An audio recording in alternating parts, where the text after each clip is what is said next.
Hello friends, welcome to my channel. இன்றைக்கி நம்ம வீடியோவில் தக்காளியில் ஆந்திரா ஸ்டைலில் அருமையான ஒரு சைட் டிஷ் ரெசிபி செய்கிறது எப்படின்னு பார்க்கலாங்க. இது இட்லி, தோசை, ஆப்பம், ஊத்தப்பம், சாதத்து கூட, சப்பாத்தி பூரி கூட சாப்பிட்றக்கும் அட்டகாசமாக இருக்குங்க. நம்ம எப்பயும் சாப்பிட்ற தக்காளி சட்னிலேருந்து தக்காளி தொக்குலேருந்து ரொம்ப வித்தியாசமாக இருக்கும். வாங்க எப்படி பண்ணுறதுன்னு பார்க்கலாம். இன்னைக்கு நல்ல பழுத்த நாட்டு தக்காளியா ஒரு 1/2 கிலோ அளவுக்கு எடுத்துருக்கிறேன். தக்காளி ரொம்ப கொலகாலன்னு இல்லாமல் கொஞ்சம் கெட்டியாக, அதே சமயம் நல்லா பழுத்ததாக எடுத்துக்கணும். இது எல்லாத்தையும் நல்லா கழுவிட்டு சின்ன சின்ன க்யூப்ஸாக கட் பண்ணி எடுத்துக்கலாங்க. ரொம்ப பொடியாக இல்லாமல் நான் காமிச்சிருக்க மாதிரி இந்த அளவுக்கு க்யூப்ஸாக கட் பண்ணி எடுத்துக்கலாம். நீங்கள் நீல வாக்குலையும் கட் பண்ணி எடுத்து வச்சுக்கலாம். அடுத்ததான் ஸ்டவ்வில் ஒரு பேன் வச்சுருக்கீங்க. பேன் நல்லா சூடானதுக்கப்புறமா அதில் 1 ஸ்பூன் அளவுக்கு எண்ணெய் சேர்த்துக்கலாங்க. எண்ணெய் நல்லா சூடானதும் இதில் 2 ஸ்பூன் அளவுக்கு வெள்ளை உருட்டுளுந்து சேர்த்துக்கலாம். நீங்கள் வெள்ளை உருட்டுனதுக்கு பதிலாக கருப்பு உளுந்தும் சேர்த்துக்கலாங்க. இது கூடவே 1 ஸ்பூன் அளவுக்கு கடலைப்பருப்பு சேர்த்துக்கலாம். 2 ஸ்பூன் உளுத்தம் பருப்புக்கு 1 ஸ்பூன் கடலைப்பருப்பு கரெக்டான ரேஷியோவாக இருக்குங்க. நம்ம சேர்த்துருக்கிற அந்த பருப்பு லைட்டாக செவந்து வறுப்பட்ட மனம் வரணும். அந்தளவுக்கு நல்லா வறுத்து எடுத்துக்கலாம்.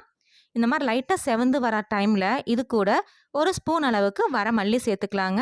பருப்பு நல்லா செவந்ததுக்கப்புறமா வரமல்லி சேர்த்திங்கன்னா அந்த பருப்பு கருகிடும். அதனால் லைட்டாக செவந்து வர டைம்லேயே 1 ஸ்பூன் அளவுக்கு வரமல்லி சேர்த்துட்டு ஒரு 2 நிமிஷம் அந்த வரமல்லி பச்சை வாசனை போய் லைட்டாக வறுப்பட்ட மனம் வரணும். அந்தளவுக்கு நல்லா வறுத்து எடுத்துட்டு வறுப்பட்ட மனம் வர டைமில் இது கூட 1/2 ஸ்பூன் அளவுக்கு சீரகமும் ஒரு 10 வெந்தயம் சேர்த்துக்கலாங்க. வெந்தயம் அதிகமாக வேண்டாம். நான் காமிச்சிருக்க அளவுக்கு ஒரு 10 வெந்தயம் சேர்த்துக்கலாம்.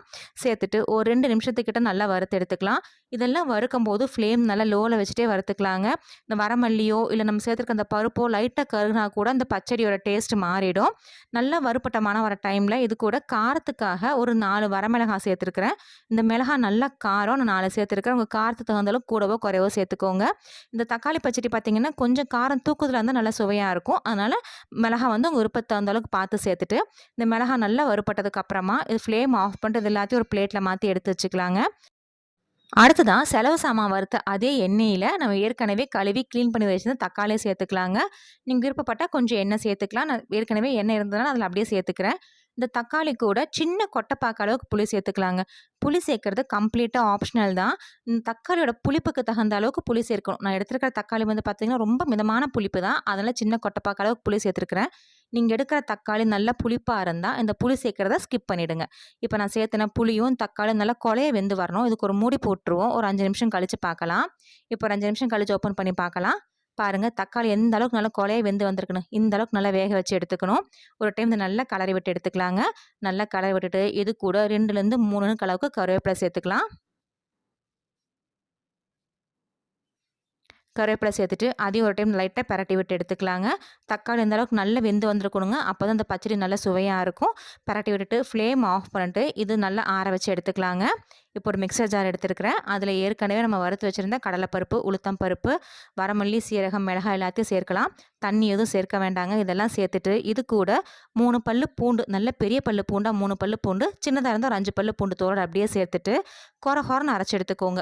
இந்த பூண்டு மணத்தோட சாப்பிட்றதுக்கு இந்த பச்சடி அவ்வளோ சுவையாக இருக்குங்க. உங்களுக்கு பூண்டோட பச்சை மணம் பிடிக்காது அப்படின்னா நீங்கள் தக்காளி வதக்கும் போது பூண்டையும் சேர்த்து நல்லா வதக்கி எடுத்துக்கோங்க. இந்த மாதிரி கொரகொரன்னு அரைச்சதுக்கப்புறமா நம்ம ஏற்கனவே வதக்கி வச்ச அந்த தக்காளி நல்லா ஆறினதுக்கப்புறமா இது கூட சேர்த்துட்டு இந்த பச்சடிக்கு தேவையான அளவு உப்பு சேர்த்துக்கலாங்க. தண்ணி எதுவும் சேர்க்கக்கூடாது. இந்த தக்காளிலேருந்து வர தண்ணியே போதுமானதாக இருக்கும். இதுக்கு ஒரு மூடி போட்டு கொஞ்சமாக கொரகொரன்னு அரைச்சி எடுக்கணும். ரொம்ப வலுவலுன்னு இல்லாமல் கொஞ்சம் கொரகொரப்பாக அரைச்சி எடுத்துக்கலாம். நான் காமிச்சிருக்க மாதிரி இந்த மாதிரி கொரகொரப்பாக அரைச்சி எடுத்துக்கோங்க. அவ்வளோதாங்க, சூப்பரான ஆந்திரா ஸ்டைல் டொமேட்டோ பச்சடி ரெடி. இது சாதத்தோட பிசைஞ்சு சாப்பிட்றதுக்கும் சூப்பராக இருக்கும். இட்லி தோசை கூட சாப்பிட்றதுக்கும் அருமையாக இருக்கும். இதுக்கு தாளிப்பு சேர்த்துக்கலாம். தாளிப்பு வந்து நல்லெண்ணெயில் சேர்க்குறேன். நீங்கள் இது எந்த எண்ணெய் வேணால் யூஸ் பண்ணிக்கலாம். ஒரு தாளிப்பு கரண்டி வச்சுட்டு 1 ஸ்பூன் அளவுக்கு எண்ணெய் சேர்த்துருக்குறேங்க. எண்ணெய் சூடானதுக்கப்புறமா 1/2 டீஸ்பூன் அளவுக்கு கடுகு சேர்த்துக்கலாம். கடுகு நல்லா பொரிஞ்சு வந்ததுக்கப்புறமா இது கூட ஒரு 2 பல்லு பூண்டு 1 2 தட்டி வச்சுருக்கேன். அதை சேர்த்துட்டு ஒரு 2 கனவுக்கு கருவேப்பிலை சேர்த்துக்கலாங்க. அது கூடவே ஒரு வரமிளகாய் 2 கீரி சேர்த்துக்கிறேன். இது எல்லாத்தையும் சேர்த்துட்டு பூண்டு பச்சை மணம் போகிற அளவுக்கு லைட்டாக வதக்கி எடுத்துக்கலாம். ரொம்ப வதக்க வேண்டாம். ஒரு 2 நிமிஷத்துக்கு மட்டும் நல்லா வதக்கி எடுத்தோம்னா போதும். பூண்டு இந்த மாதிரி பச்சை மணம் போகிறதுக்கு நல்லா வதங்கினதுக்கப்புறமா ஃப்ளேம் ஆஃப் பண்ணிவிட்டு இந்த தாளிப்பை இந்த பச்சடியில் சேர்த்துக்கலாங்க. அவ்வளோதாங்க, அருமையான ஆந்திரா ஸ்டைல் டொமேட்டோ பச்சடி ரெடி. இது சுட சுட சாதத்தோட சாப்பிட்றதுக்கு, இட்லி தோசை கூட சாப்பிட்றதுக்கு, அதேமாதிரி ஆப்பம் ஊத்தப்பம் கூட சாப்பிட்றதுக்குலாம் அருமையாக இருக்கும். நம்ம வீட்டில் எப்பயும் செய்கிற தக்காளி கார சட்னி, தக்காளி பஜ்ஜிலேருந்து ரொம்ப வித்தியாசமான டேஸ்ட்டில் இருக்குங்க. கண்டிப்பாக ட்ரை பண்ணி பாருங்கள். ஃப்ரெண்ட்ஸ், நீங்களும் இந்த ரெசிபியை ட்ரை பண்ணி பாருங்கள். ட்ரை பண்ணி பார்த்துட்டு உங்கள் கமெண்ட்ஸுங்களை சொல்லுங்கள். உங்களுக்கு இந்த வீடியோ பிடிச்சிருந்துச்சுன்னா மறக்காமல் நம்ம சேனலுக்கு சப்ஸ்கிரைப் பண்ணுங்கள், லைக் பண்ணுங்கள், ஷேர் பண்ணுங்கள்.